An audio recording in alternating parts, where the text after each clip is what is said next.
السلام عليكم ورحمة الله وبركاته. هذه المحاضرة إن شاء الله راح تكون تكملة للمحاضرة الأولى بعد أن لاحظت أنه كان هناك انقطاع في نهاية المحاضرة. كنا نتكلم عن types of meaning.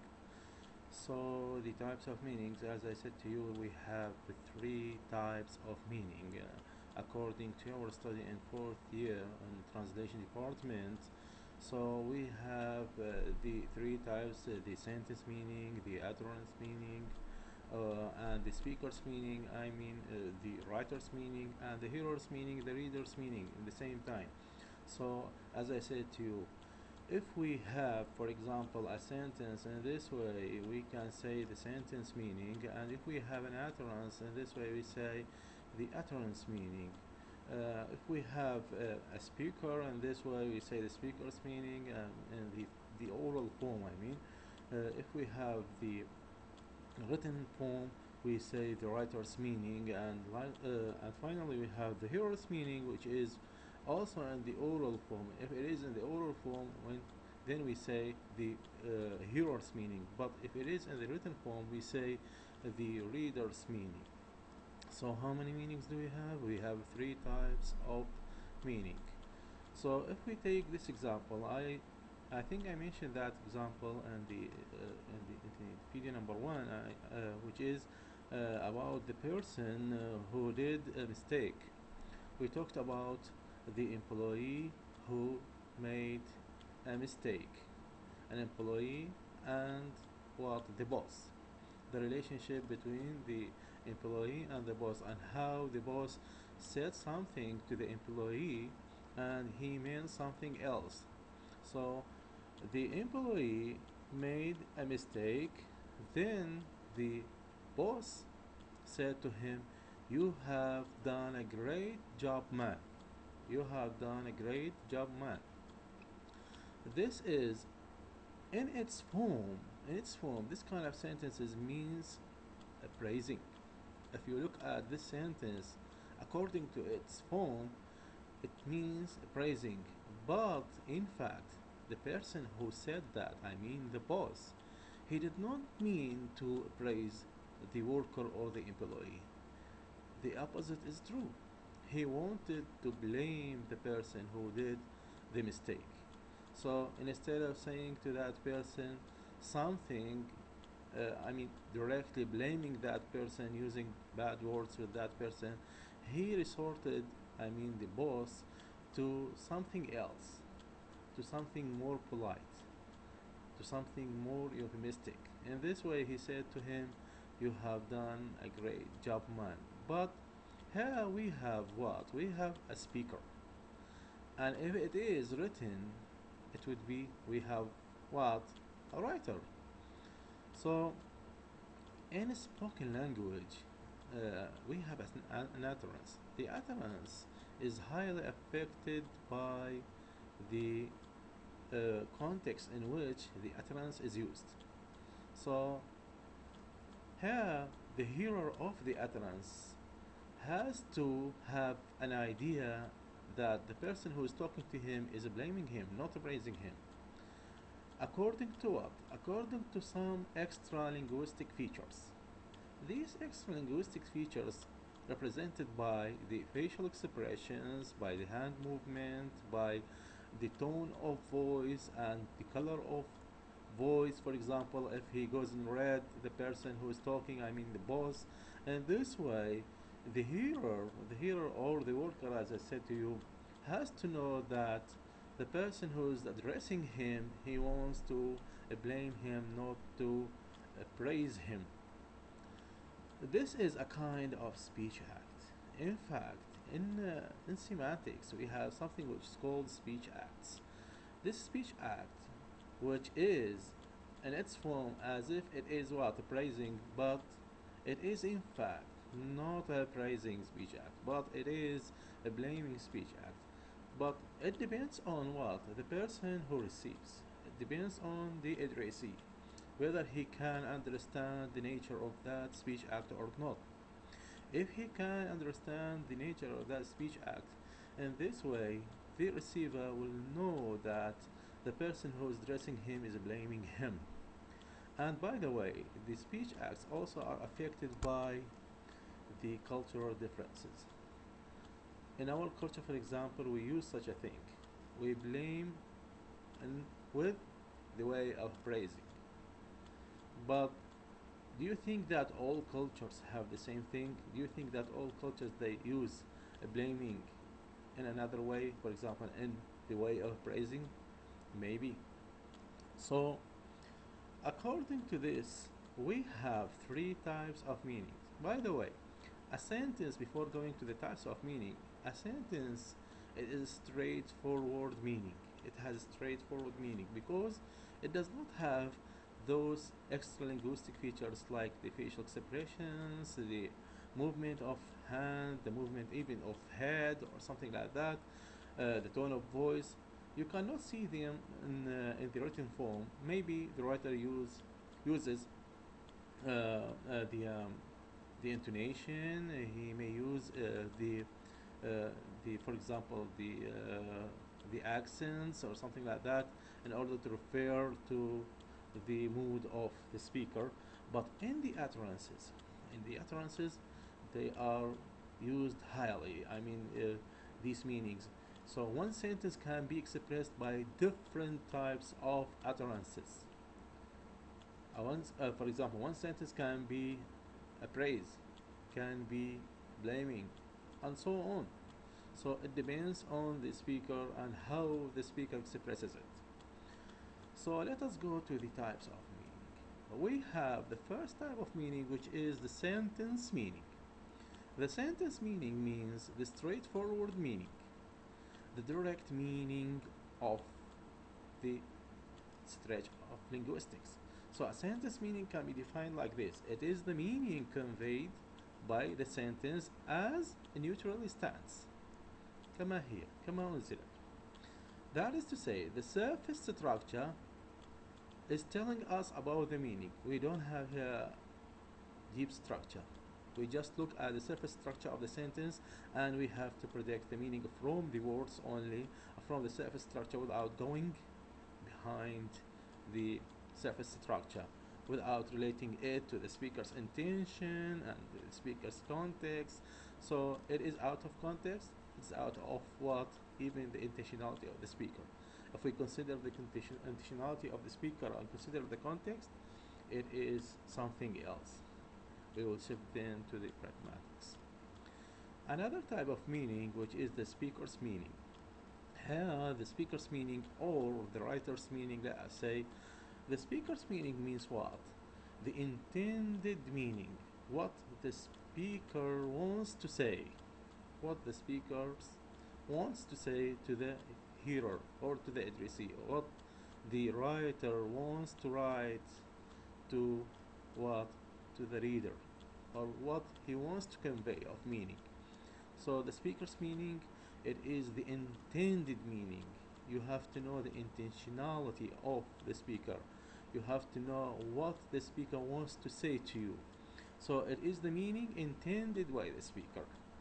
This meaning may contradict with the meaning of the what? The sentence. Because why? Because the meaning of a sentence is a straightforward meaning, while the meaning of the speaker is something different. So that's why we have the word and underline the word contradict. Contradict means يتناقض معه, يختلف معه. So it is highly contradict with what? With the sentence meaning. It is contradictory with sentence meaning. Because sentence meaning, it is directly straightforward meaning without anything else. Well, speaker's meaning, no, we have intentionality. We have to know something behind the sentence meaning. So it is the meaning intended by the speaker. The meaning may contradict with the sentence meaning. The sentence may say something, but the speaker means something else. So you look at the sentence, you read the sentence, but you have to understand it according to what? According to the context, according to the context and the intentionality of the speaker. So the speaker's meaning can be revealed through the speaker's facial expressions. The meaning of uh, the speaker can be revealed. يعني يمكن أن توضح تبين من خلال ماذا؟ facial expressions and voice tone and through the eye looks, the general context, or the kind of relationship that exists between what? The speaker and the hearer. There is a kind of relationship exists between the speaker and hearer, even the writer and reader. And this is a kind of relationship that exists in a translation. We call it readership. The readership means I don't want to go beyond this topic, but readership means that you have to consider the people you are addressing, you have to consider the type of people, I mean, you have to consider the context, you have to consider many things, the setting, and that's why the relationship between the speaker and reader, the speaker and the speaker and hearer, and the writer and the reader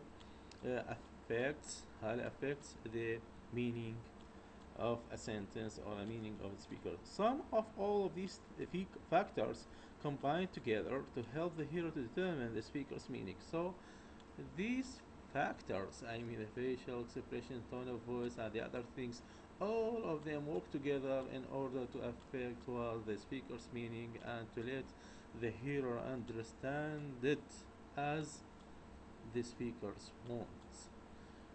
If the hearer or even the reader cannot understand the intended message in this way, we will have a kind of failure. Kind of failure. نوع من أنواع الفشل لإيصال المعنى. And this way, the reader, even the hearer, will consider something or understand something, and the writer or the speaker is saying something else.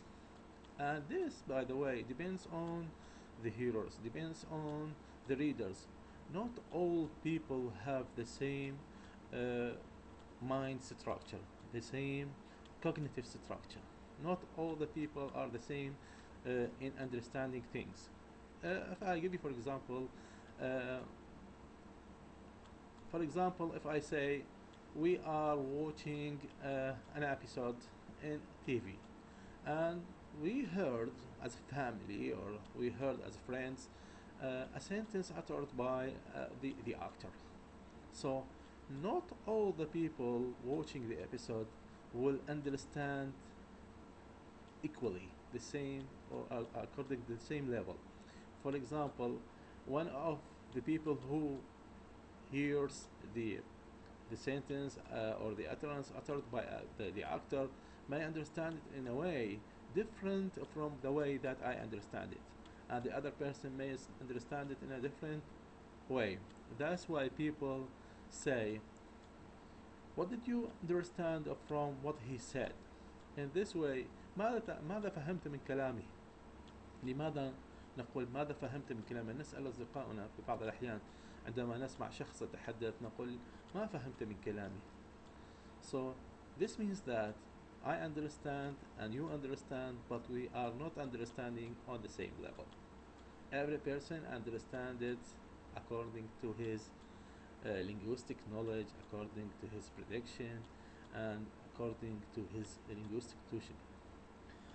The last type of meaning, it is the hearer's meaning. The hearer's meaning is what? How the hearer understands the meaning. Does the hearer understand the meaning according the speakers, or it is depended on the ability of the hearer how to understand, as I said before. So it is the meaning understood by the addressee, or the meaning of addressee al-mutalaqi, the receiver. So by the addressee or hearer. When you, for example, you hear a sentence, if you hear a sentence, then you say to someone, I feel offended. Or the speaker feels that you felt offended.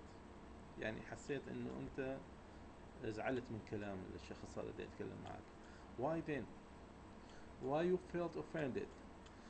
The speaker may say to you, you may got angry, but I did not say anything wrong to you.